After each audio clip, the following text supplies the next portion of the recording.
शेवट तो भला, शेवट तो भला, माझा बहुगोड झाला. शेवट तो भला, माझा बहुगोड झाला. आलो निजाच्या माहेरा, भेटी रुखमाईच्या वरा. आलो निजाच्या माहेरा, भेटी रुखमाईच्या वरा. परिहार झाला, परिहार झाला, अवघ्या दुःखाचा मागिला. आलो निजाच्या कारणा, भेटी रुखमाईच्या वरा.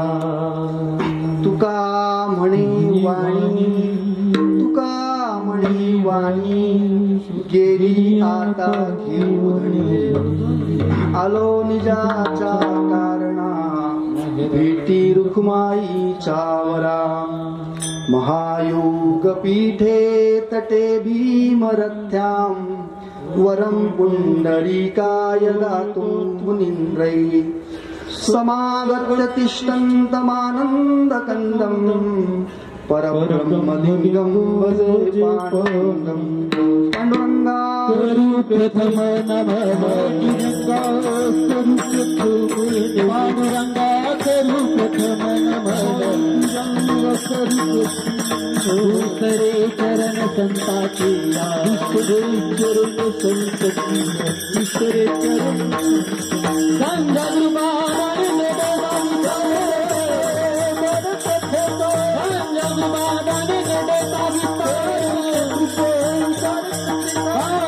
सद्गुरु दास सद्गुरु दास बाबाजी सद्गुरु दास तुका. आत्मरूप गणेशो केलिया स्मरण, होय सकळ विद्यांचे अधिकरण. तेची वंदू श्रीचरण श्री गुरूंचे, ते नमस्कारोणी आता. आता अभिनव वाग्विलासिनी, जे चातुर्य अर्थ कला कामिनी. ते शारदा विश्वमोहिनी नमिलिम्या. ओम नमो ज्ञानेश्वरा, करुणा करा दयाळा. तुमचा अनुग्रह लादलो, पावन झालो चराचरी. शेवट तो भला, माझा बहुगोड झाला. आलो निजाच्या कारणा, भेटी रुखमाईच्या वरा. प्रस्तुत प्राप्त सेवेकरता घेतलेला अभंग जगदवंदनीय देहू निवासी वैराग्यमूर्ती संत श्रेष्ठ श्री तुकोबारायांचा 4 चरणाच्या.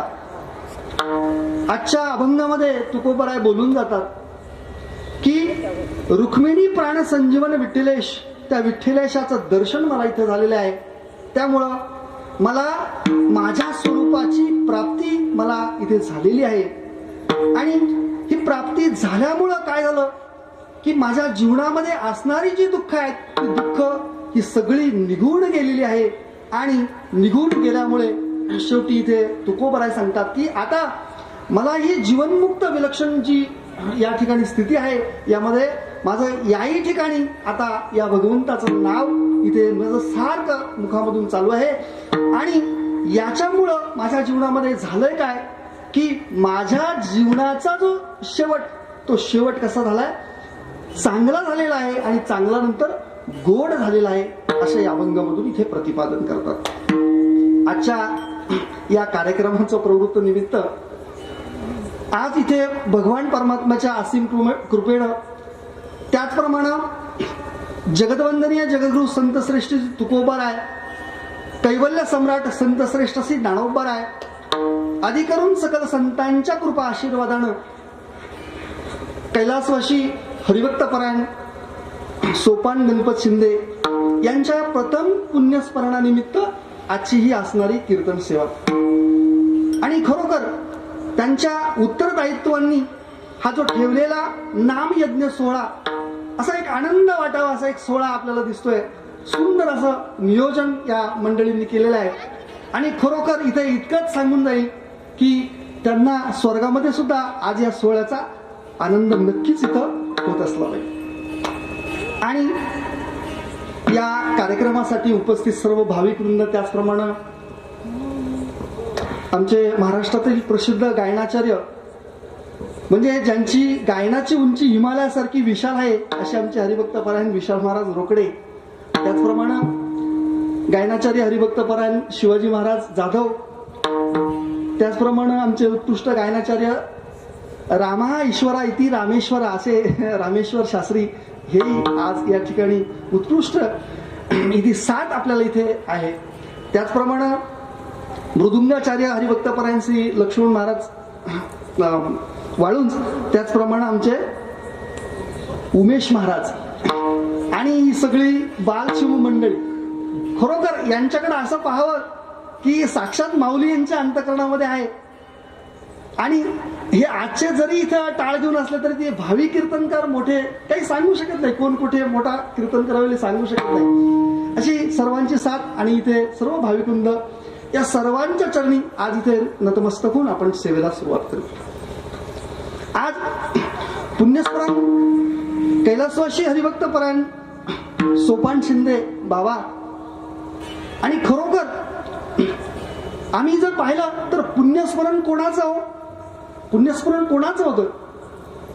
समाजामध्ये आम्ही पाहिलं तर अनेक सत्ताधीश आहेत, अनेक संपत्तीवान आहेत, परंतु त्यांचं पुण्यस्मरण होतच असं नाहीये. म्हणून पुण्यस्मरण सत्ताधीशाचंही नाही, पुण्यस्मरण ज्याच्याकडे संपत्ती आहे त्याचंही पुण्यस्मरण नाहीये. तर पुण्यस्मरण कोणाचं आहे हे आपल्याला इथं पाहू. तर तुम्ही पहा, लोकांकडे इतका पैसा आहे, इतका पैसा आहे. टाटा बिर्ला सारखा असेल, अंबानी सारखा असेल. तुम्ही कधी ऐकलंय का हो की अंबानीच्या वडिलांचं पुण्यस्मरण असं काही ऐकलंय का तुम्ही? नाहीये. मग पुण्यस्मरण इथे कदाचित एखाद्या श्रीमंताचं होत असेल, कदाचित एखाद्या सत्ताधीशाचंही पुण्यस्मरण होत असेल, एखादा आमदार असेल, खासदार असेल, असं सत्ताधीश कुणी असेल त्याचं पुण्यस्मरण कदाचित होत असेल. पण सार्वत्रिक स्वरूपामध्ये आपण जर पाहिलं तर सार्वत्रिक स्वरूपामध्ये पुण्यस्मरण घडत नाही. म्हणून पुण्यस्मरण कोणाचं? मग पुण्यस्मरण हे मेलेल्या मनुष्याचं आहे का जिवंत मनुष्याचं आहे? बोलायचं बरं का आज इथं शांत. महाराज आपलेच आहेत, काही घाबरायचं नाही. आणि मी काही तुम्हाला आळंदीला घेऊन जाणार नाही, घाबरायचं काही काम नाही, फक्त इथं बोलायचं. मग पुण्यस्मरण जिवंत मनुष्याचं आहे का मेलेल्या मनुष्याचं आहे? सांगा. मेलेल्या मनुष्य. तर पुण्यस्मरण हे सत्ताधीशाचंही नाही, पुण्यस्मरण हे संपत्तीवानाचंही नाही, पुण्यस्मरण हे मेलेल्याचंही नाही, तर पुण्यस्मरण हे जिवंत माणसाचं म्हणत. कोणाचं? जिवंत माणसाचं. आता तुम्ही म्हणाल महाराजांना काहीतरी काय ऐकलं कसं? एक लक्षात घ्या, समाजामध्ये असे 2 वर्ग आहेत. एक वर्ग असा आहे का तो जिवंत असताना मेलेला आहे, जिवंत असताना मेलेला आहे. आणि दुसरा वर्ग जर आपण पाहिला तर दुसरा वर्ग हा मेलेला असून सुद्धा तो जिवंत आहे, हा दुसरा वर्ग. आज कैलासवासी हरिभक्तपरायण सोपान बाबा शिंदे खरोखर त्यांच्या उत्तरदायित्वाने हा ठेवलेला हा सोहळा आणि त्यांच्या पुण्यस्मरणानिमित्त वर्षांनी का होईना आपण त्यांचं स्मरण करण्यासाठी आपण इथे एकत्र झालो आहोत. आणि हे खऱ्या अर्थानं आपण जर पाहिलं तर मेल्यानंतर जिवंत असण्याचं हे लक्षण आहे, बरोबर? म्हणून पुण्यस्मरण हे कोणाचं आहे तर जिवंत असणारा मनुष्याचं आहे. आणि जिवंत असणारा मनुष्य म्हणजे कसा आहे की तो विचाराच्या दृष्टीने आपल्याशी, तो विचाराच्या माध्यमातून तो आपल्याशी जिवंत असेल, चरित्राच्या माध्यमातून तो आपल्याशी जिवंत असेल, किंवा त्याच्या आचरणाच्या माध्यमातून आपल्याशी तो जिवंत असेल. आणि तेच खरं त्यांचं आज आपण जर पाहिलं तर जिवंत राहणं हे त्यांचंच आहे. म्हणून पुण्यस्मरण कोणाचं आहे तर पुण्यस्मरण फक्त पुण्यवानाचं आहे. म्हणून पुण्यस्मरण सत्ताधीशाचं नाही, पुण्यस्मरण संपत्तीवानाचं नाही, तर पुण्यस्मरण कोणाचं आहे? जो पुण्यवान आहे. भावे पुण्यवंत भावे, पुण्यवंत भावे, पुण्यवंत भावे, पुण्यवंत भावे, पुण्यवंत भावे, पुण्यवंत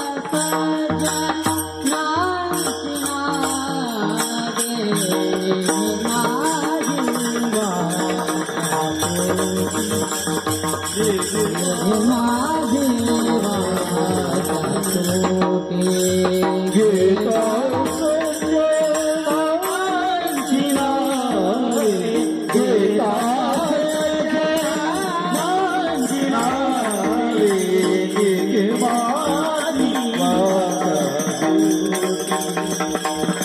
घे माझी वासोटे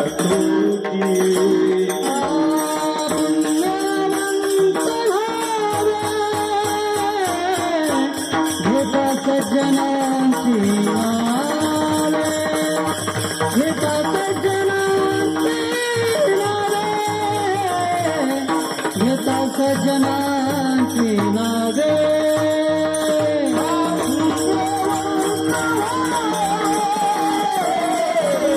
घेता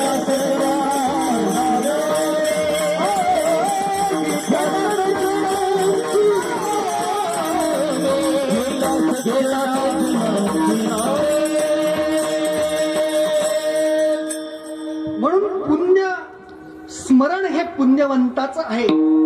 बाबांनी आयुष्यभर पंढरीची वारी केली. शेतामध्ये आता पेरायचंय, पाऊस पडलाय, पेरण्याजोगी परिस्थिती निर्माण झाली, परंतु बाबांनी त्याचा विचार केला नाही. तर बाबांनी पंढरी परमात्म्याकडे धाव घेतलेली आहे. म्हणून बाबांचं पुण्यस्मरण. म्हणून पुण्यस्मरण कोणाचं असेल तर पुण्यवंताचं पुण्यस्मरण असेल. मनुष्य जीवनामध्ये आपण जर पाहिलं तर इथे प्रत्येक मनुष्याच्या ठिकाणी आपण जर पाहिलं तर दोन इच्छा या सारख्याच पुरत असतात. आणि एक इच्छा आहे ती साधारण इच्छा आणि दुसरी आहे ती असाधारण इच्छा. आता असाधारण इच्छा कोणाला म्हणतात? ती असाधारण इच्छा आहे ती प्रत्येकाची भिन्न भिन्न आहे, वेगवेगळी आहे. परंतु साधारण इच्छेचा आम्ही जर विचार केला तर साधारण इच्छा प्रत्येकाची सारखी आहे. प्रत्येकाला ती सारखी आहे. आता तुम्ही पहा, असाधारण इच्छा, एखाद्याला वाटेल मला चहा प्यावा, एखादा म्हणून मी कॉफी पिईल, एखादा म्हणून मला दूध प्यायचंय. प्रत्येकाची ही इच्छा भिन्न भिन्न आहे. एखाद्याला वाटेल मला आळंदीला जावं वाटतं, एखादा म्हणून मी महाबळेश्वरला जातो. प्रत्येकाची इच्छा भिन्न भिन्न ही असाधारण इच्छा आहे. पण साधारण इच्छाच्या बाबतीत आम्ही विचार केला तर साधारण इच्छा ही प्रत्येकाची सारखी आहे. आणि ती इच्छा जर काय असेल तर सुख. प्रत्येकाला असं वाटतं की मला सुख प्राप्त व्हावं आणि या सुखासाठीच आमची अख्खी संपूर्ण आयुष्यभर जी तळमळ आहे ती तळमळ आहे ती सगळी सुखासाठी आहे. आम्ही दिवसभर राबतो कशासाठी हो? सुखासाठी राबतो. आम्ही शिक्षण घेतो कशासाठी घेतो? सुखासाठी घेतो. आम्ही नोकरी करतो कशासाठी करतो? सुखासाठी करतो. आम्ही लग्न करतो कशासाठी करतो? सुखासाठी करतो. आम्ही मुलाला लहानाचं मोठं करतो कशासाठी करतो?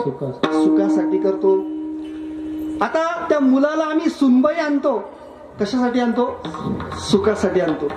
मग या संसारामध्ये आम्ही जर पाहिलं, सुख नाही कोठे आलिया संसारा, सुख नाही कोठे आलिया संसारा, सुख नाही कोठे आलिया संसारा, सुख नाही कोठे आलिया संसारा, सुख नाही कोठे आलिया संसारा, सुख नाही कोठे आलिया संसारा, सुख नाही कोठे आलिया संसारा, सुख नाही कोठे आलिया संसारा.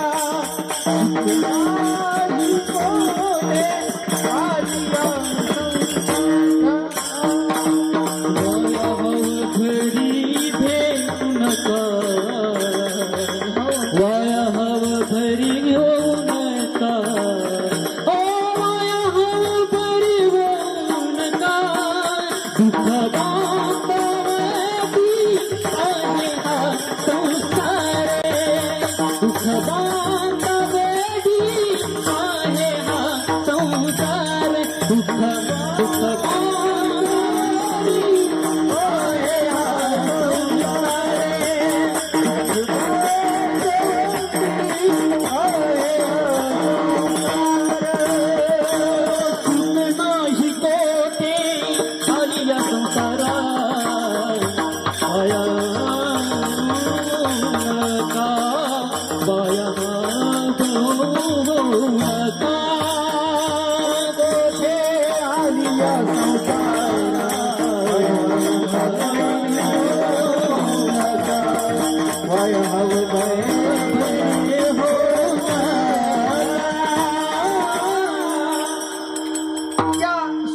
कशासाठी आम्ही रात्रंदिवस तळमळ करतो, रात्रंदिवस दिवसभर आम्ही कष्ट करतो, कशासाठी?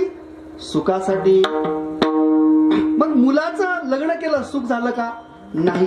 आता आजीबाईंना विचारतो, आजीबाई की सुनबाई यायच्या आधी तुम्ही सुखी होता का नंतर सुखी झालात? खरं सांगायचं आधी तर, बरं का, कीर्तनामध्ये खोटं बोलायचं नाही. काय? हा, की आधी आम्ही सुखी होतो खरं, की नंतर म्हणजे जीवनामध्ये आम्ही पाहिलं तर प्रत्येक टप्प्यामध्ये आम्हाला दुःखच दुःख प्राप्त आहे. त्या सुखाचा विचार इथं आम्हाला प्राप्त सुख इथं होत नाहीये. आणि खरं सांगू का आजीबाई, की तुम्ही आधी सुखी होतात नंतर दुःखी झालात, हेही बरोबर आहे. पण काही काही खोडी सुद्धा म्हाताऱ्यांच्या वेगळ्या असतात. जनरेशन मधली एक जाता सांगून जातो, एक नवीनच लग्न झालेली सुनबाई घरामध्ये आलेली होती. पण ती सुनबाई चांगली शिकली सवरलेली होती, संस्कार होते तिच्या अंतकरणामध्ये. आणि एक लक्षात घ्या बरं का, की जीवनामध्ये आपल्याला जगत असताना आपला धर्म आपण पाळला पाहिजे. म्हणजे सासूनी सासूचा धर्म पाळावा आणि सुनेनी सुनेचा धर्म पाळावा, तेव्हा ते बरोबर गणित जुळतं, नाही तर गणित जुळतच नाही गणित, बरोबर का? आता सुनबाई नवीन आलेली, सासू झोक्यावरती पाळणा झोक्यावर बसलेली होती. आता ती सुनबाई आल्यानंतर सासू झोक्यावरती बसलेली आहे, पाळणा असतो ना आपला झोका, त्याच्यावर बसली. मग तिने काय केलं, बाजूला स्टूल होता त्या स्टूलावर बसली. आता सासूनी गप्प बसावा की नाही? सासू म्हणली, अगं तू तिथं स्टूलावर का बसली, माझ्या शेजारी बस ना. ती म्हणली, नाही आत्याबाई, कसं आहे, तुम्ही मोठ्या आहात, तुम्ही माझ्या सासू आहात, तुमच्यापेक्षा उंच आसनावर मी बसू नये, तुमच्यापेक्षा खाली आसनावर बसलं पाहिजे, म्हणून मी इथं स्टूलावर बसले. तुम्ही म्हणले असं का? म्हणले हो. म्हणले जर मी स्टूलावर बसले तर तू कुठं बसशील? ती म्हणली मी सोप्यावर बसेल, कारण स्टूलापेक्षा सोपं खाली आहे, मी ते खालच्या आसनावर बसेल. आता इथं पण गप्प असावं की ना सासूनी. आता बरं म्हणली, आता मी जर सोप्यावर बसले तर तू कुठं बसशील? ते म्हणले, सासूबाई मी पाटावर बसेल. आहे की नाही? आता तरी गप्प असावं का नाही म्हाताऱ्या माणसांनी, आहे की नाही? ते म्हणले, मी पाटावर जर बसले तर तू कुठं बसशील? ते म्हणले, मी जमिनीवर बसेल. आताही गप्प असावं का नाही तिथं? तर ती म्हणली, मी जर जमिनीवर बसले तर तू कुठं बसशील? ते म्हणले, मी खड्डा घेईन आणि त्याच्यात बसेल. आता तर गप्पच बसावं का नाही? ते म्हणले, मी जर खड्ड्यात बसले तर तू कुठं बसशील? मी म्हणजे माती लुटून देईन त्याच्यामध्ये काय कारण. म्हणजे संसारामध्ये आम्ही जर पाहिलं तर आपला धर्म आपण तिथे पाळला पाहिजे. आणि खरोखर जर आपला धर्म आपण पाळला तर आपला व्यवहार सुरळीत होईल. म्हणून जीवनामध्ये आम्ही पाहिलं तर सुख हे जीवनामध्ये नाहीये. संपूर्ण जन्मापासून मरेपर्यंत आम्ही जर पाहिलं तर सुखाचा विचार इथे नाहीये. सर्व सुखाची आशा जन्म गेला, सर्व सुखाची आशा जन्म गेला, क्षणायक मुक्ती नाही केला,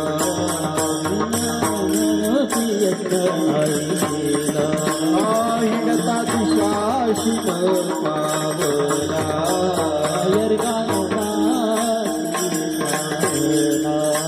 पाया वेशीला जीव माझा, पाया वेशीला जीव माझा,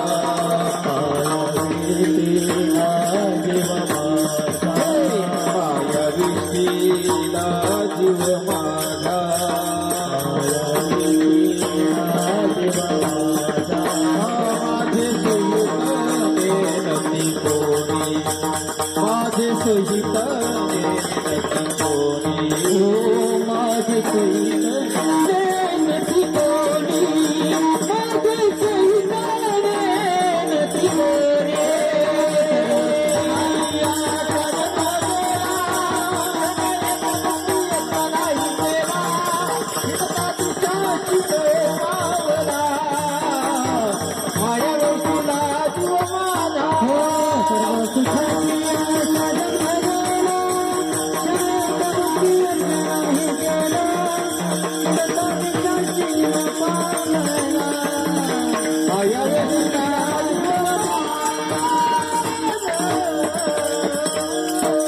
वा, सर्व सुखाची आशा जन्म गेला. संपूर्ण जीवन हे सुखाच्या आशेवर जातं.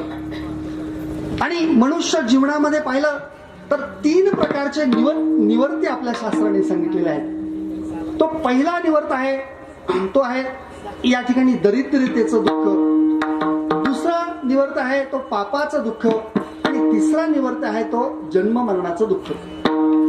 आता गरिबीचं दुःख, या ठिकाणी गरिबीचं दुःख हे या ठिकाणी गरीबाला असतं. त्याचप्रमाणे पापाचं दुःख हे स्वैराचार करणाऱ्याला असतं आणि जन्म मरणाचं दुःख आपण जर पाहिलं तर तुम्हा सर्वांना जन्म मरणाचं दुःख आहे. म्हणून गरिबीच्या दुःखापेक्षा पापाचं दुःख वाईट, पापाच्या दुःखापेक्षाही जन्म मरणाचं दुःख वाईट. एक पहा की जीवनामध्ये गरिबीचं दुःख आम्ही सहन करू शकतो, गरिबी सहन करू शकतो, पण पापाचं दुःख काय हो की तुका म्हणे पापे रोगाची आले. जीवनामध्ये भरपूर पैसा आहे, बंगला आहे, गाडी आहे, संपत्ती आहे, नोटांची धप्पी आहे, पण शरीराला जर आजार असेल तर त्याचा काही उपयोग नाही. म्हणून गरिबीच्या दुःखापेक्षा पापाचं दुःख वाईट आणि पापाच्या दुःखापेक्षाही जन्म मरणाचं दुःख वाईट. कारण पुनरपी जननम पुनरपी मरणम पुनरपी जननी जठरे शयनम. पुन्हा जन्म पुन्हा मरण, पुन्हा जन्म पुन्हा मरण, 84 लक्ष योनी जर आपण फिरत बसलो. किती वेळ जन्मायावे नित्य भावे फजित, नित्य भावे फजित, नित्य भावे फजित. किती वेळ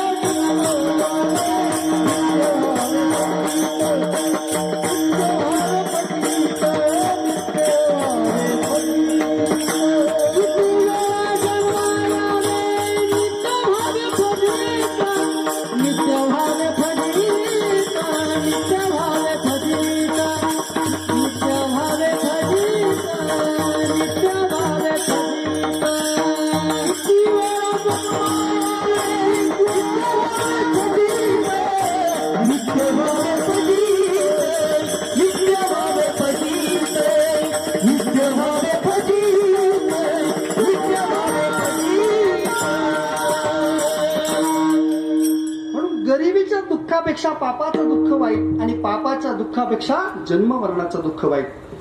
मग इथे पहा की गरिबीचं दुःख हे पैशाने जाईल, त्यानंतर पापाचं दुःख पुण्याने जाईल आणि जन्म मरणाचं दुःख ते देवाला प्राप्त केल्याशिवाय ते जात नाही. म्हणून इथे मनुष्य जीवनामध्ये आपण देवाला प्राप्त आपण केलं पाहिजे.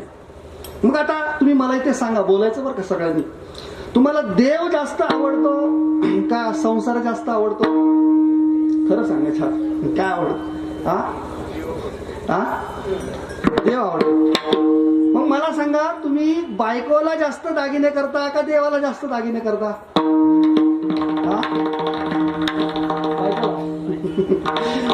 बर, बायकोला साड्या जास्त घेता का देवाला कपडे जास्त घेता?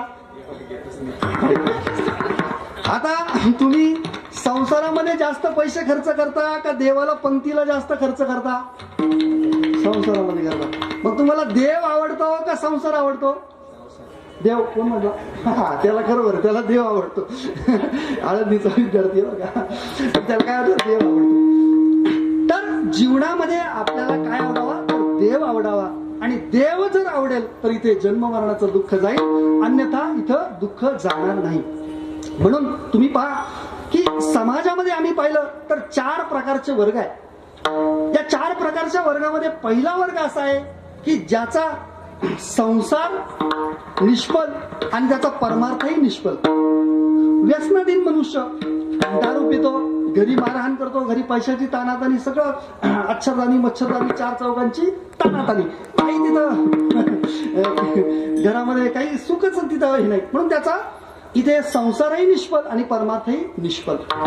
आता दुसरा वर्ग असा आहे की ज्याचा संसार सुफल पण परमार्थ निष्फल आहे. म्हणजे जीवनामध्ये त्याला पैसा भरपूर आहे पण करतो काय? ईट अँड ड्रीम मेरी, खा प्या आणि मजा करा. जीवनामध्ये मजा करत राहतो. इथे देवाच्या प्राप्तीसाठी काही तो जीव तोची देव भोजन ते भक्ती, देव भोजन तो भक्ती, जीव तोची देव भोजन ते भक्ती, की देव भोजन तो भक्ती.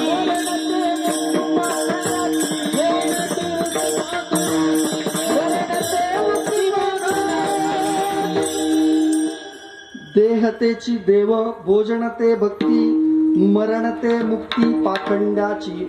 देह हाच देव, जे भोजन करणं हेच इथं काय मुक्ती असं म्हटलंय, म्हणजे जीवन मरण ही याला मुक्ती असं म्हटलंय. आता तिसरा वर्ग तुम्ही पहा की ज्याचा संसारही सुपल आणि ज्याचा परमार्थही सुपल.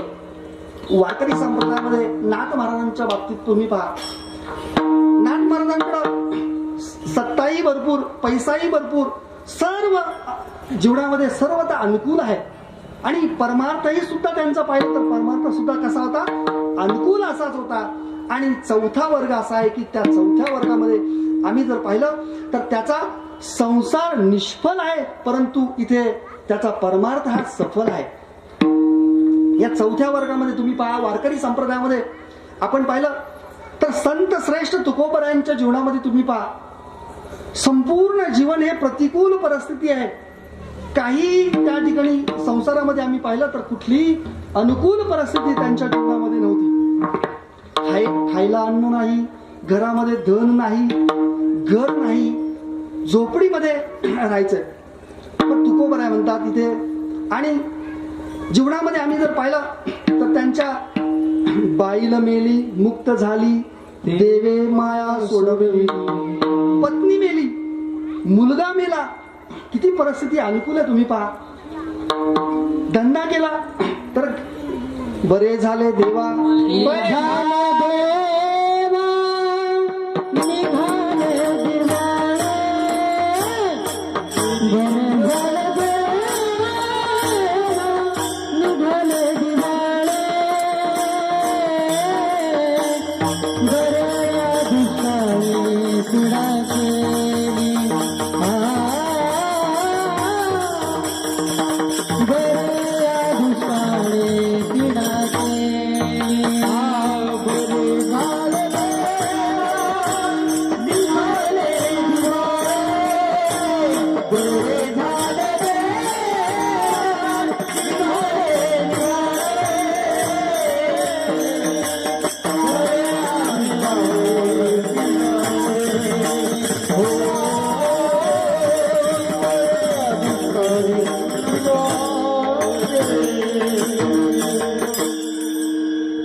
बरे झाले देवा निघाले दिवाळे.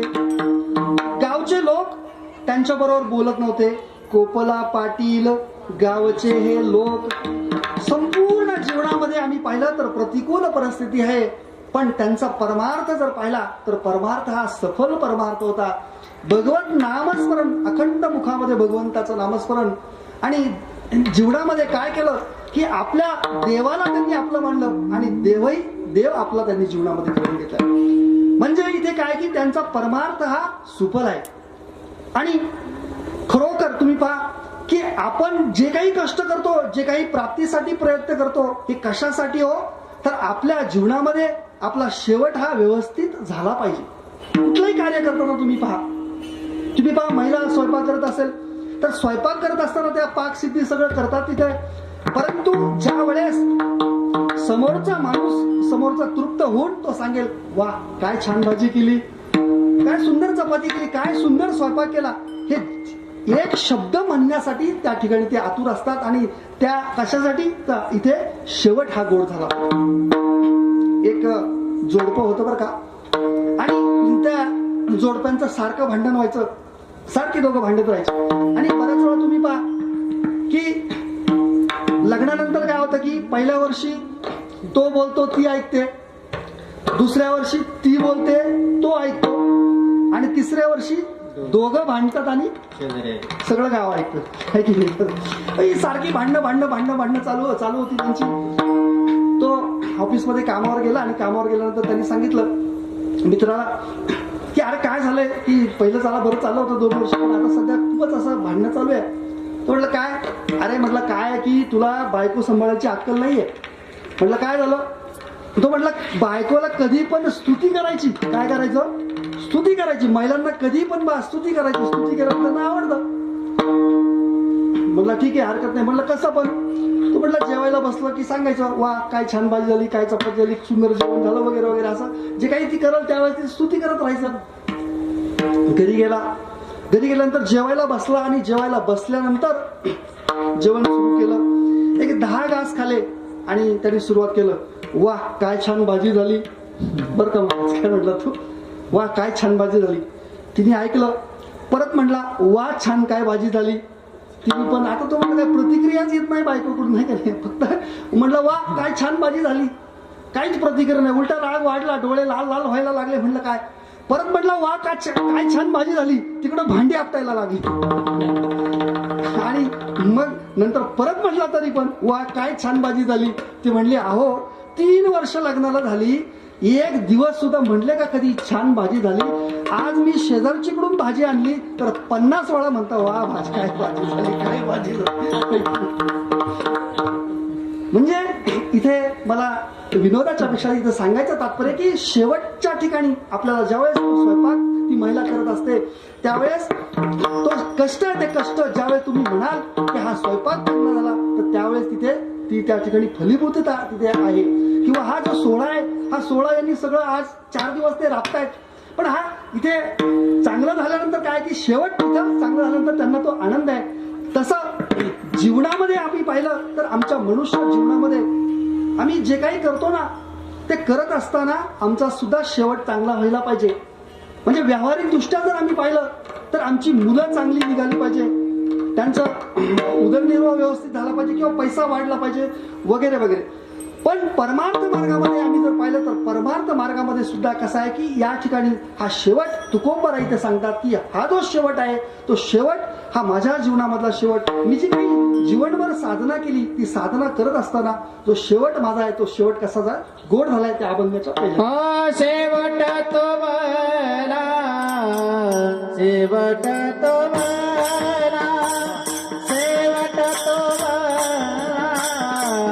शेवट तो मला, शेवट तो भला, शेवट तो भला, शेवट तो भला, शेवट तो भला.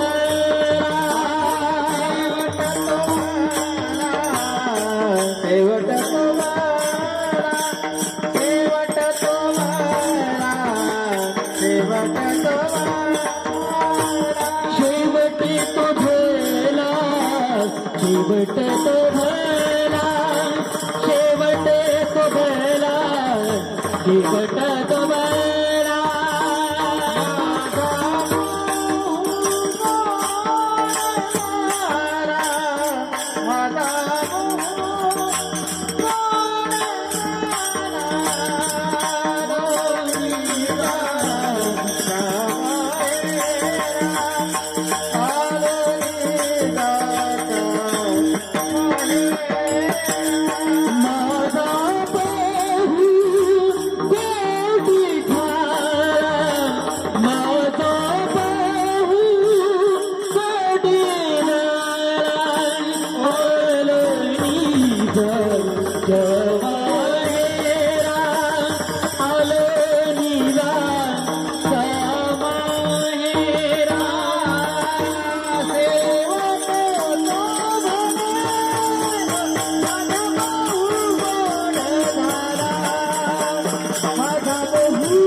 जीवनामध्ये असा आनंद प्राप्त करावा की दुःखाचं दर्शन होणार नाही. माणसाने जीवनामध्ये असा रस प्राप्त करावा की मनुष्य कधी निराश होणार नाही. माणसानं जीवनामध्ये असं ज्ञान प्राप्त करावं की मनुष्य हा देवाला त्या ठिकाणी स्वरूपाला प्राप्त झाला पाहिजे. आणि माणसानं जीवनामध्ये अशी कर्म करावी की त्या ठिकाणी आपल्या जीवनाचा शेवट हा चांगला झाला पाहिजे. आणि कैलासवासी हरिभक्तपरायण सोपान बाबा शिंदे त्यांच्या जीवनामध्ये आम्ही पाहिलं तर संपूर्ण जीवनभर भगवंत साधना त्यांनी सोडली नाही. सकाळी उठल्यावर देवपूजा आणि काकडा भजन केल्याशिवाय बाबा नाश्ता सुद्धा चहा सुद्धा काही घेत नव्हते बरं का. असा जीवनामधला नित्यक्रम त्यांचा होता. आणि संपूर्ण जीवनभर भगवंताची वारी त्यांनी पंढरीची कधीही चुकून दिलेली नाहीये. या पंचकोशी परिसरामध्ये जर पाहिलं तर कुठेही कीर्तन असू द्या, प्रवचन असू द्या, बाबा या ठिकाणी प्रत्येक कार्यक्रमामध्ये तिथे उपस्थित असायचे. आणि बाबांचे मित्रमंडळी म्हणजे आता माझी नाव पाठ नाही, पण आमचे माऊली नायकरे, त्यांचे वडील आणि अजून हे म्हणजे ही सगळी परमार्थिक अशी मंडळी. बाबा नदीच्या पलीकडं पाणी जरी असलं तरी पलीकडं बाबा जायचे, परमार्थिक कार्यक्रम असेल तर. म्हणून खऱ्या अर्थानं आम्ही जर पाहिलं तर बाबांचा हा शेवट सुद्धा कसा आहे, गोड झालाय. कारण वर्ष श्राद्धाचे पहिलं जे असतं पहिलं त्याच वेळेस खऱ्या अर्थानं त्याला या ठिकाणी त्याचा जो जीवात्मा आहे तो जीवात्मा त्याच्या गतीला पुढे प्राप्त होतो. आणि म्हणून त्यांना ही चांगलीच सद्गती यात मिळाली, याच्यामध्ये काही संशयच या ठिकाणी नाही. म्हणून जीवनामध्ये काय की शेवट जर आपला चांगला करायचा असेल ना तर मंडळी, सकाळी उठल्यानंतर आपण अशी कर्म करावी की संध्याकाळी सुखानं झोप येईल. आणि तरुणपणी अशी कर्म करावी की ती म्हातारपणी आपल्याला उपयोगाला येतील. आणि म्हातारपणी मनुष्याने असं करावं की आपल्या जन्म मरणाच्या फेऱ्यातून आपण चुकलं जावं. या दुःखाचा शेवट आपला इथं झाला पाहिजे. हा जीवनामध्ये इथे अतिशय महत्वाचं आहे. कारण तुम्ही पहा की जीवनामध्ये आम्ही जर पाहिलं तर at the time of die no any can help you without God. तर देवाशिवाय तुम्हाला मदत करण्यासाठी कोणीही इथं येणार नाही, तुमचे नातेवाईक नाही, काही नाही. म्हणून या जीवनामध्ये आम्ही जर पाहिलं तर कोणीही तुमचं नाही. त्या जीवनामध्ये आपण नाही रे नाही कुणाचे कोणी, नाही रे नाही कुणाचे कोणी. अंती जासी एकला रे प्राण्या, अंती जासी एकला रे प्राण्या. माझे माझे मनोनी, माझे माझे मनोनी. नाही रे नाही कुणाचे कोणी, नाही रे नाही कुणाचे कोणी, नाही रे नाही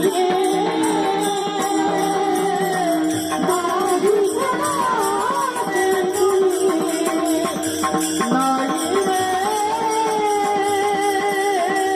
नाही कुणाचे कोणी.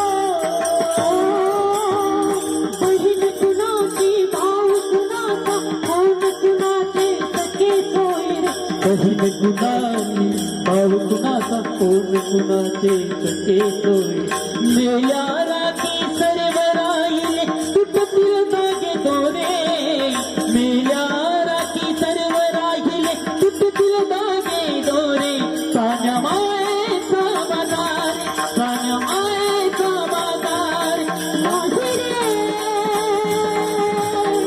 नाही कुणाचे कोणी, नाही रे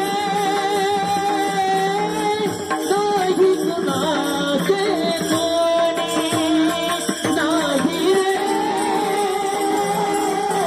नाही कुणाचे कोणी, नाही रे नाही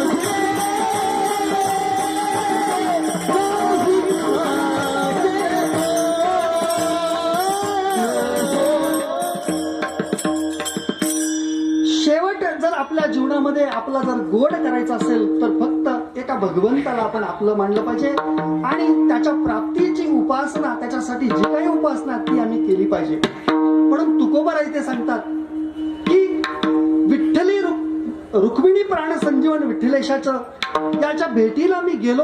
आणि भेटीला गेल्यानंतर काय झालं की मी माझ्या स्वरूपाला प्राप्त झालो. त्या अभंगाच्या दुसऱ्या चरणामध्ये आलो निजाच्या माहेरा, हो आलो निजाच्या माहेरा, माहेरा.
विषय उपई चैतन्यामुळं आपल्याला इथे विषय आवडतो.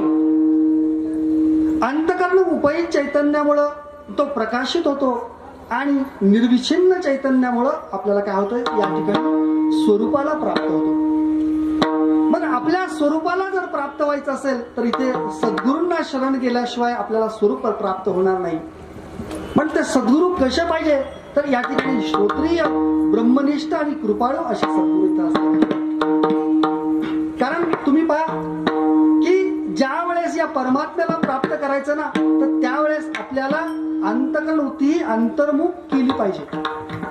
मग आपली ही अंतर्मुख वृत्ती ही कशी आहे, बाहेर आहे का आत आहे, देवाकार आहे का विषयाकार आहे? विषयाकार आहे आपली, देवाकार आपली अंतकरण वृत्ती नाही आहे. पण ते सद्गुरू काय करतात की तत्वमसी महावाक्याचा उपदेश करतात आणि हा तत्वमसी महावाक्याचा उपदेश झाल्यानंतर ही अंतकरण वृत्ती आत जाते आणि आत गेल्यानंतर या स्वरूपाच्या ठिकाणी आम्ही जर पाहिलं तर 3 प्रकारची आवरणं सांगितलेली आहेत. थोडस लक्ष द्या, अतिशय महत्वाचं बरं का. पहिलं आहे ते असत्वपादक आवरण, दुसरं आहे ते आभानापादक आवरण आणि तिसरं आहे अनानंदपादक आवरण. आता असत्वपादक आवरण म्हणजे काय की जगामध्ये देव नाही असे जे म्हणणारे लोक आहेत त्यांना असत्वपादक आवरण आहे. आता आपल्याला ते आवरण नाहीये. दुसरं आभानापादक आवरण की जगामध्ये देव आहे परंतु आम्हाला तो दिसला का, नाही दिसला, आम्हाला त्याची प्राप्ती झाली का, नाही झाली, म्हणून आभानापादक आवरण असं म्हटलंय. आणि तिसरं जे आहे ते तिसरं आहे ते अनानंदपादक आवरण, म्हणजे या ठिकाणी विषयाच्या ठिकाणी म्हणजे विषयाच्या ठिकाणी आनंद वाटणे किंवा संसाराला आम्ही काय खरं मानणं, याला अनानंदपादक आवरण असं म्हटलंय. आणि खरोखर आम्ही जीवनामध्ये ही जी आवरणं जर दूर केली अज्ञान, तर कधी होईल आवरणं दूर, तर या भगवंताच्या ठिकाणी आम्ही जर उपासना केली तर ही आवरणं आमची दूर होतील. आणि तुकोबरा इथे सांगतात की माझ्या जीवनामध्ये हे सगळं या ठिकाणी आवरणं ही दूर झालेली आहे. मला या विठ्ठलेशाच्या भेटीला गेल्यामुळे या निजाच्या माहेराला म्हणजे माझ्या स्वरूपाला मी इथं प्राप्त झालो, हे इथं तुकोबरा सांगतात. परंतु या स्वरूपाला मी प्राप्त झाल्यानंतर माझ्या जीवनामध्ये काय बदल झाला, या अभंगाच्या 3ऱ्या चरणामध्ये परिहार झाला, परिहार झाला, परिहार झाला, परिहार झाला,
आमच्या जीवनामध्ये आम्ही पाहिलं तर 3 प्रकारची दुःख आमच्या पाठीमागे आहे.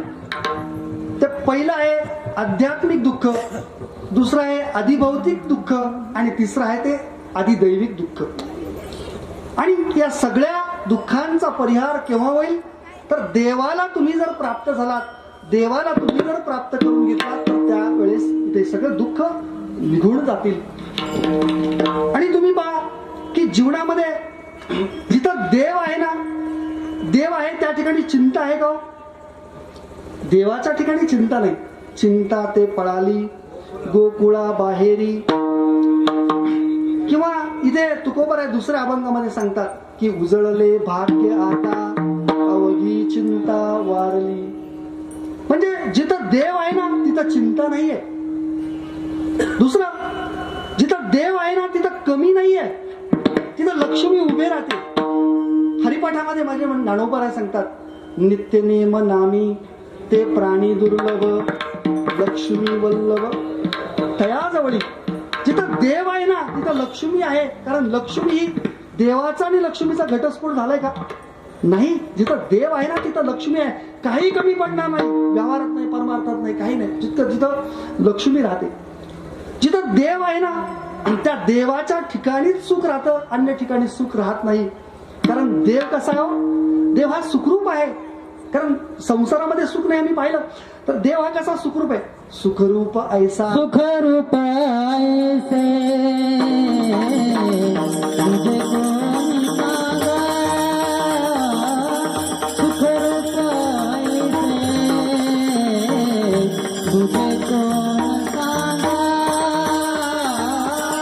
तुझे कोण सांगा, सुखरूप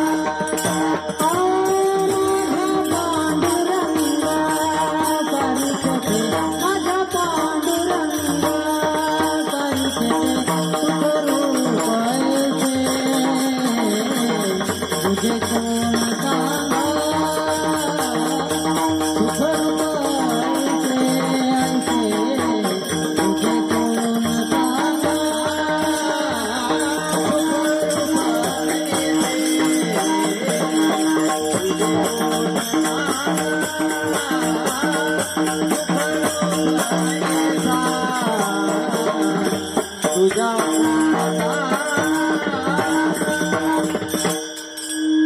सर्व सुखाचे आगर पाप पण सुख जर असेल तर फक्त भगवंताकडे, अन्य ठिकाणी सुख नाही.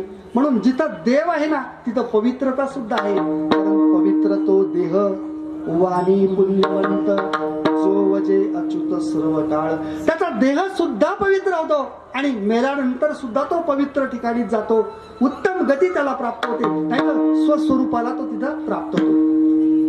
जिथं देव आहे ना तिथं विजय आहे. जिथं देव आहे ना तिथं विजय आहे.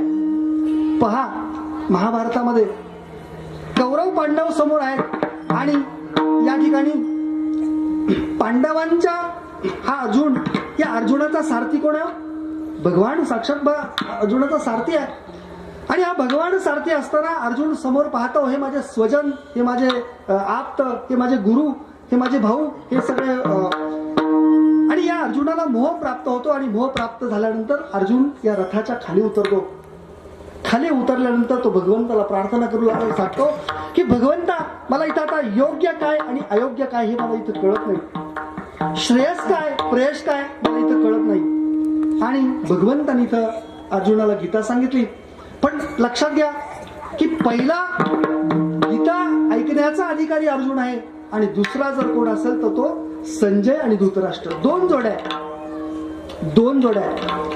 पण या धृतराष्ट्राच्या बाबतीत पहा की धृतराष्ट्र आंधळा होता. कारण का आंधळा? म्हणजे त्या संसारामध्ये त्याला त्याच्या अडकलेला होता. त्या दुर्योधनाच्या ठिकाणी किंवा मुलांच्या ठिकाणी त्याला आसक्ती होती, त्या राज्याच्या ठिकाणी त्याला आसक्ती होती.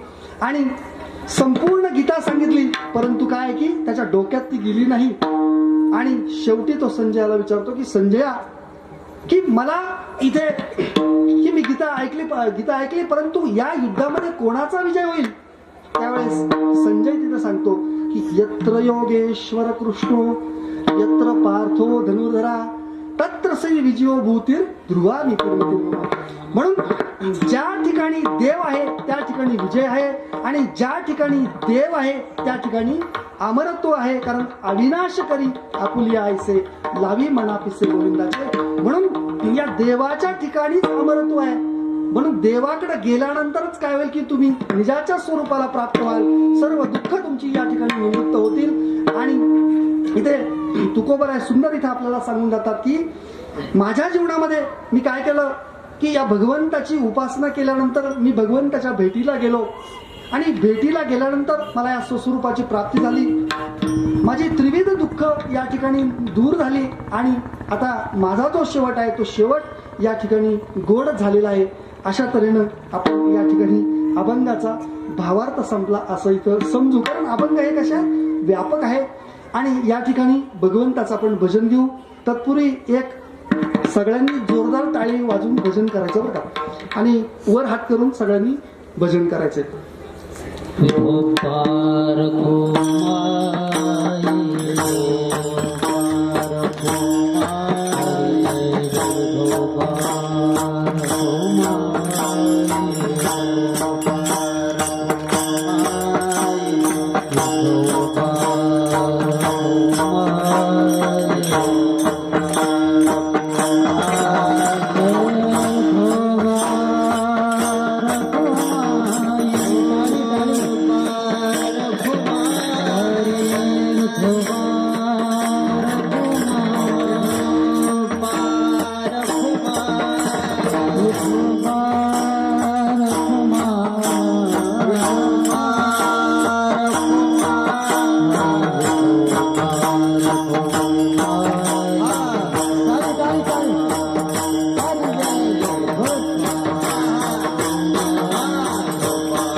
वा छान. तुम्ही आता टाळी वाजून भजन म्हटला, आनंद झाला का दुःख झालं?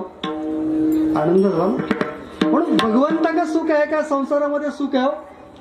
खरं बोलायचं आज कशात आहे?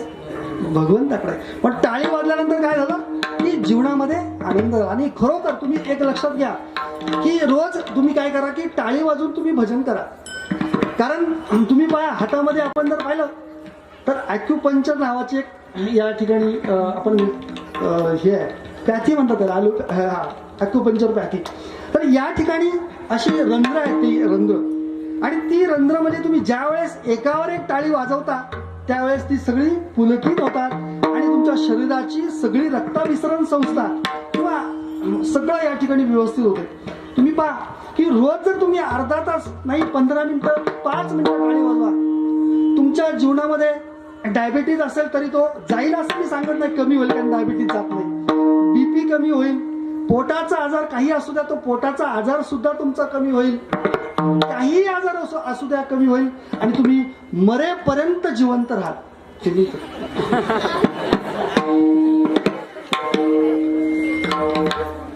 म्हणजे इथे नाम साधनेला संतांनी अतिशय वारकरी संप्रदायामध्ये अतिशय महत्व दिलेलं आहे.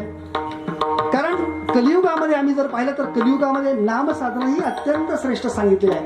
कारण कलियुगी माझी करावे कीर्तन तेने नारायण देईन भेटी. म्हणून ही नाम साधना माझे ज्ञानोबा आहे ते सांगतात की हरी उच्चारणी अनंत पापराशी जाती लयाची क्षण मात्रे हरिमुखे म्हणा पुण्य कोण करी. अनेक प्रमाण आपल्याला सांगतात की या नाम साधनेने काय होईल की आपलं पाप अंतकरणातून निघून जाईल, आपल्याला पुण्य प्राप्त होईल आणि सुख प्राप्त इथे होईल. म्हणून ही नाम साधना वारकरी संप्रदायामध्ये अतिशय श्रेष्ठ सांगितली.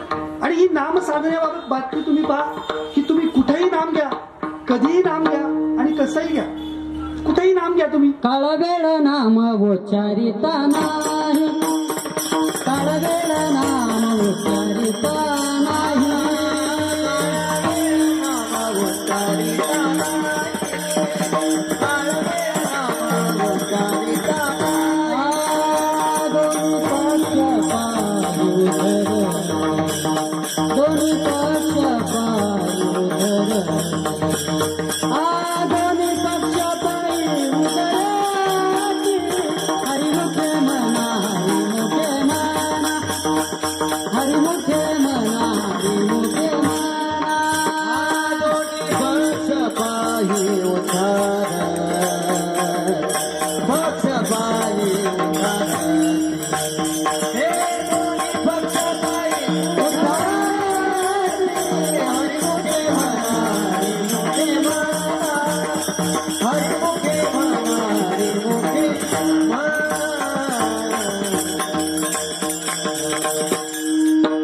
कामामध्ये काम काही म्हणा राम राम जाईल भवश्रम सुख होईल. काम करताय, कामामध्ये काम राम राम म्हणा, काही तुम्हाला तिथं आडकाठी नाही, काम करताय राम राम राम म्हणा. माझे नागपारात म्हणतात की हरी देता हरी बोला देता हरी बोला घेता उठता बसता हरी बोला द्यायचं जरी असेल ना तरी हरी बोला. काय द्यायचं असेल एखाद्याला, जय श्रीराम म्हणा, रामकृष्ण हरी म्हणा, हरी बोला देता हरी बोला घेता. समजा तुमचा काही व्यवसाय असेल तर तिथे काय करायचं की त्याच्यामध्ये घेत असलं तरी नाव घ्यायचं आणि देत असलं तरी नाव घ्यायचं. आणि आमच्या गुरुदेव महाराजांच्या आश्रमामध्ये गेलं की त्यांच्या दरवाजामध्ये जय श्रीराम म्हटल्याशिवाय माझे गुरुदेव महाराज दरवाजाच उघडत नव्हते. कारण ते म्हणायचे जय श्रीराम म्हटला हा आपला माणूस आहे, बाकी दरवाजाच उघडत नव्हते. म्हणून हरी बोला देता हरी बोला घेता. आणि आम्हाला तर इतकी सवय लावली की फोन जरी केला तरी आम्ही इकडून केला तर जय श्रीराम. त्या माणसाला सुद्धा इतकी सवय लागली ना माझ्या, मी जर फोन केला ना तर ते तिकडून मी म्हणायच्या आधीच म्हणतात जय श्रीराम. त्यांना माहिती म्हणून इतकी सवय, कारण हरी बोला देता हरी बोला घेता. आणि तुम्ही पहा आम्ही फोन केला तर काय म्हणतो, हॅलो म्हणतो. काय म्हणतो, हॅलो. आता ते हॅलोची भानगड काय तुम्हाला माहिती का? हॅलोची भानगड अशी आहे की ज्या वेळेस त्या फोनचा शोध चालू होता, फोनचा शोध लावायचा चालू होतं काम, तो मार्गारेट कोणतरी नावाचा एक तिथे शास्त्रज्ञ होता आणि तो शास्त्रज्ञ त्या फोनचा शोध लावत होता. त्याला ते फोनचा शोध लागला, पण शोध लागला आता ते तपासायला पाहिजे हे बरोबर आहे की नाही. मग त्यांनी काय केलं की इकडून फोन लावला तर 4 खोल्याच्या पलीकडे एक खोली होती आणि तिकडे त्यांनी फोन लावला, पण तिकडे होती त्याची बायको. बरोबर. आता त्या बायकोचं नाव होतं हॅलो. काय होतं त्याचं, हॅलो. मग आता हा इकडून बोलताना काय बोलल, हॅलो. आता हा हॅलो म्हटलं, मग आपण हॅलो म्हणायचं काय काम आहे का? त्याच्या बायकोचं नाव घ्यायचं काय काम आहे का आपल्याला? नाही. आपल्याला सरळ आहे, जय श्रीराम म्हणा, रामकृष्ण हरी म्हणा, काही म्हणा, म्हणून हरी बोला देता हरी बोला घेता उठता बसता हरी बोला भांडता. नाथ महाराज सांगतात हरी बोला भांडता हरी बोला कांडता. नवरा बायकोचं जरी भांडण झालं तरी काय करायचं, इकडून जय श्रीराम म्हणायचं आणि तिने तिकडून जय श्रीराम म्हणायचं. आता भांडण होईल का? नाही होणार ना. आता भांडण होणार. हरी बोला भांडता हरी बोला. या भगवंताच्या नामस्मरणासाठी इथं काही आडकाठी सांगितलेली नाही. राम नाम के हिरे मोती मैं बिखरा गली गली,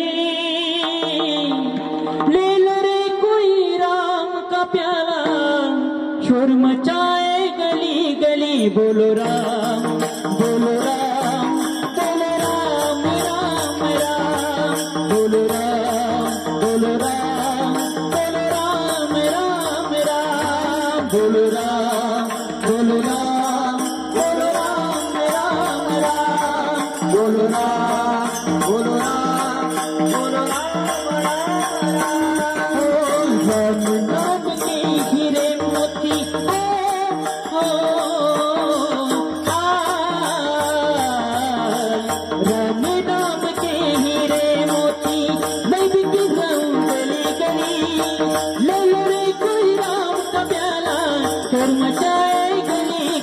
बोलो राम बोलो राम बोलो राम राम राम बोलो राम बोलो राम बोलो राम राम राम बोलो राम बोलो राम बोलो राम राम राम बोलो राम बोलो राम बोलो राम राम राम माया के दीवाने सुन लो एक दिन ऐसा आएगा तेरे दौलत ना लिख जाना यही पड़ा नहीं जाएगा सुंदर काया मिट्टी होगी चर्चा होगी गली गली ललड़े कोई राम का प्याला घर मचाए गली गली बोलो राम बोलो राम बोलो राम राम राम बोलो राम बोलो राम बोलो राम राम राम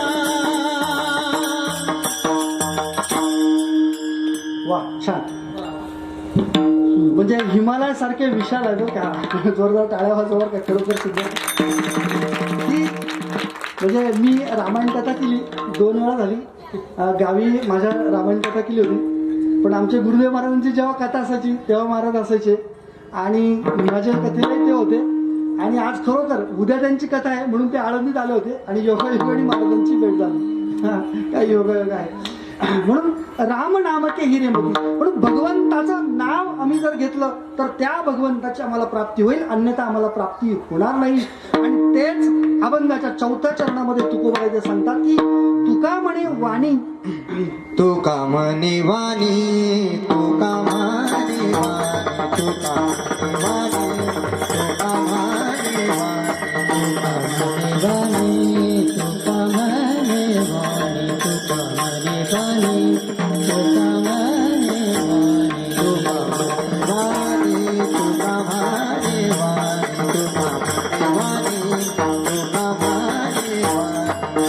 म्हणे वाणी तुका म्हणे तुका म्हणे दो आता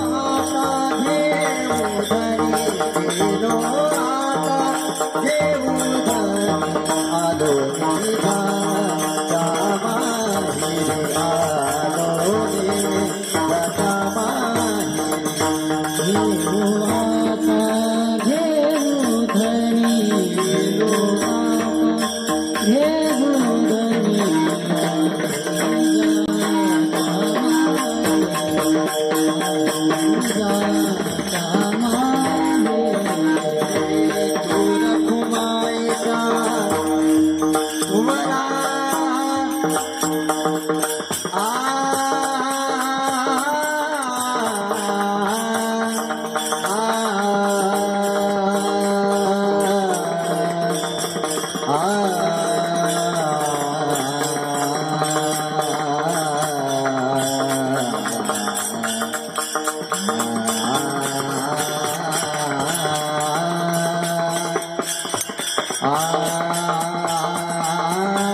बला म्हणे वाणी. आता तुकोबराय सांगू लागले की माझी वाणी भगवंताचं सारखं आता नाव घेऊ लागलेले आहे.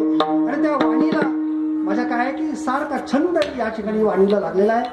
आणि हा वाणीचा छंद मला माझा तो शेवट आहे. आणि तो माझा शेवट या ठिकाणी गोड करून गेलेला आहे. म्हणून शेवट तो भला, भला म्हणजे चांगला, माझा बहु गोड झाला. आणि खऱ्या अर्थाने इथं गोड झाला इथे तुकोबराय सांगतात. याप्रमाणे आपण काय करू, या संतांचा उपकार आपल्या जीवनामध्ये खूप आहे. खरोखर आपण भाग्य आहे पुणे जिल्ह्यातलं की ज्ञानोबराय इथे आमच्या जवळ आहेत, तुकोबराय आमच्या जवळ आहेत. म्हणून त्याच संतांचं भजन आपण इथे घेऊ. ज्ञानेश्वर माधुरी ज्ञानराज माधुरी ज्ञानेश्वर माधुरी ज्ञानेश्वर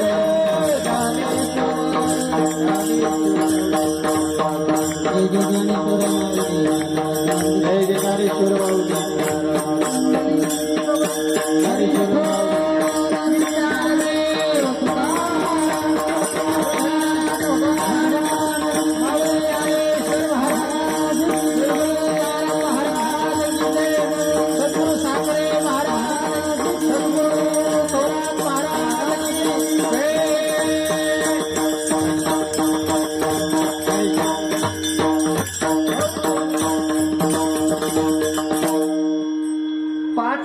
सेवा संपू आपण बरं का.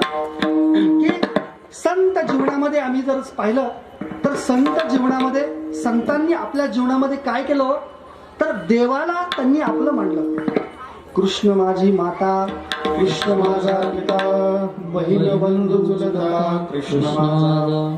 आम्ही आमच्या मामाला आपलं मानलं, आम्ही आमच्या काकाला आपलं मानलं, आम्ही आमच्या दादाला आपलं मानलं, आम्ही आमच्या पत्नीला आपलं मानलं, आम्ही आमच्या पतीला आपलं मानलं, आम्ही आमच्या मुलाला आपलं मानलं, पण आम्ही आमच्या धनाला आपलं मानलं.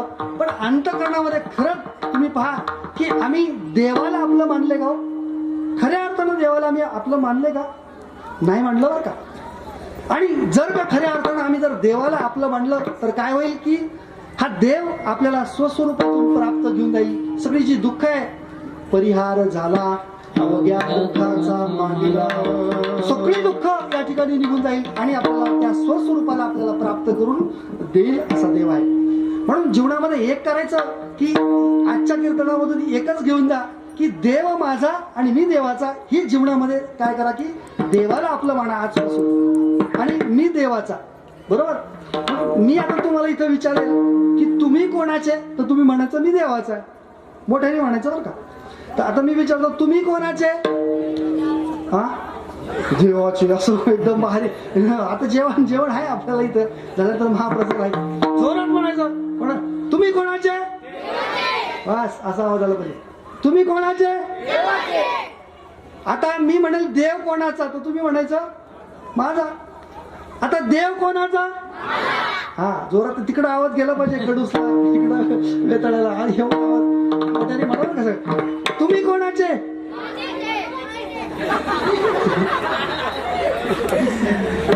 तुम्ही कोणाचे आहेत? देवाचे आहेत. म्हणून देव माझा आणि मी देवाचा. देव माझा माझा माझा, देव माझा माझा माझा,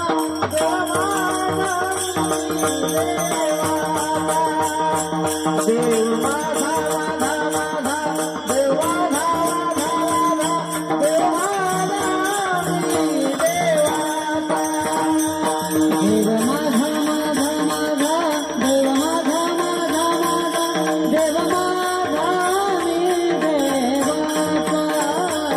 देव माझा माझा माझा, देव माझा माझा माझा, देव माझा मी देवाचा.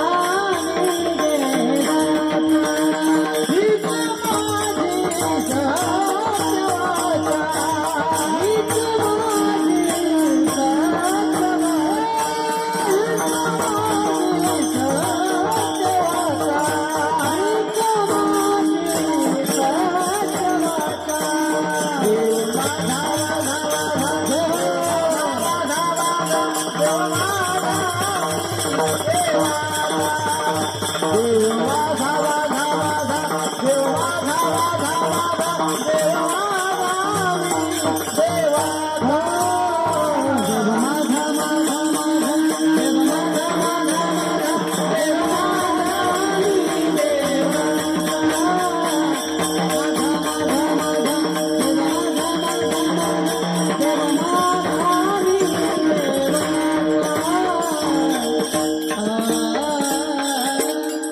माझं लक्ष होतं बरं का, काही काही म्हणतच नव्हते.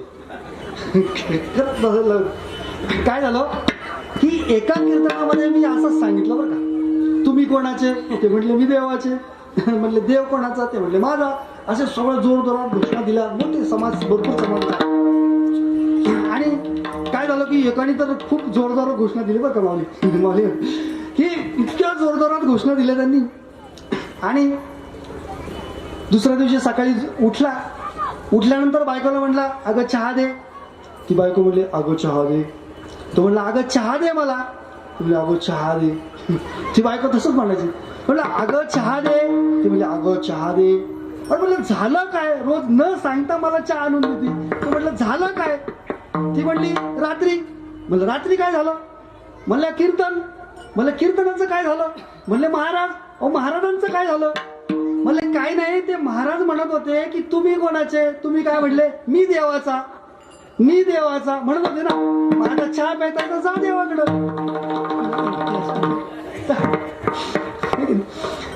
तर जीवनामध्ये देव माझा आणि मी देवाचा. आणि खरोखर कैलासवासी हरिभक्त परायण सोपान बाबा शिंदे यांनी जीवनामध्ये खरोखर देव आपला त्यांनी मांडला बरं का. खरोखर, कारण त्यांची उत्कंठा तेवढी होती. ज्या अर्थी संपूर्ण समर्पण देवाला त्यांनी केलेलं होतं. वारीला जायचंय संपूर्ण समर्पण. पेरणी सोडून बाबा जात होते म्हणजे देवाकडे समर्पण होतं बरं का. तिथे कुठेही कार्यक्रम असू दे, शरीरात त्रास असू दे, सकाळी उठणं, काकडा असू द्या, सगळं म्हणजे भगवान नामस्मरण त्यांच्या मुखामध्ये होतं. आणि खरोखर त्यांचा हा शेवट हा गोड झालेला आहे. आणि खरोखर आज आम्ही समाजामध्ये जर पाहिलं तर एका ठिकाणी आई वडिलांना न सांभाळणारी मुलं, एक मिनिट, तर आई वडिलांना न सांभाळणारी मुलं आपल्याला समाजामध्ये दिसतात. परंतु वडील गेल्यानंतर 1 वर्षानंतर त्यांचं पुण्यस्मरण इतक्या जोरामध्ये करणारी ही मंडळी आज शिंदे परिवार, त्यांचे उत्तरदायित्व असतील, आमचे रामभाऊ शिंदे असतील, त्याच्यानंतर चंद्रकांत शिंदे, या सगळ्या परिवारांनी आज हा सगळा भव्य दिव्य सुंदर असा सोहळा त्यांनी केला. म्हणून त्यांना धन्यवाद द्यावे तितके थोडे आहेत. कारण तुम्ही पहा मंडळी सगळी आली आज एवढा नाम यज्ञ सोहळा, आज अन्नदान एवढं. आणि या खरं या सगळ्याचं पुण्य हे बाबांना नक्की इथं मिळणार आहे. आणि म्हणून बाबांचा खऱ्या अर्थानं आज हा शेवट इथे गोड झालेला आहे. म्हणून इथे मी तुमचा सर्वांचा अधिक वेळ, कारण आपली वेळ संपून गेलेली आहे.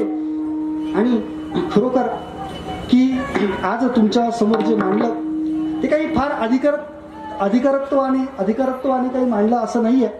तर माझ्या सद्गुरूंच्या चरणावर बसून जे मी ऐकलं ते आपल्या समोर इथे सांगितलं. माझे सद्गुरू परमपूज्य ब्रह्मलीन गुरुवारी हरिभक्त परायण श्री मारुती महाराज थोरात त्यांच्या चरणावर बसून जे काही मला आहे ते मी आपल्या समोर मांडलं. याच्यामध्ये जे बरोबर आहे ते माझ्या सद्गुरूंचं आहे. आणि यामधून जे काही चुकीचं आलं असेल ते पामर द्यायचं आहे. आपण उदाहरणार्थ करणं इथे माफ करा. आणि खरोखर ही झालेली सेवा माझ्या सद्गुरूंच्या चरणी आणि बाबांच्या चरणी, कारण बाबांचं माझ्यावरती खूप प्रेम होतं. मी कायम कुठे जरी गेलो, इकडे आलो, भेटायचं, थोडी भेट असायची पण एक प्रेमाची भेट असायची. आणि बाबांनी मला खूप नंतर प्रेमही केलेलं आहे. म्हणून त्यांच्या चरणी अर्पण करतो, सद्गुरूंच्या चरणी अर्पण करतो. आणि न्यूनते पुरते अधिकते सरते, करुणी घ्यावे तुमते विनवितो असे. विठ्ठल जय जय विठ्ठल, विठ्ठल जय जय, विठ्ठल जय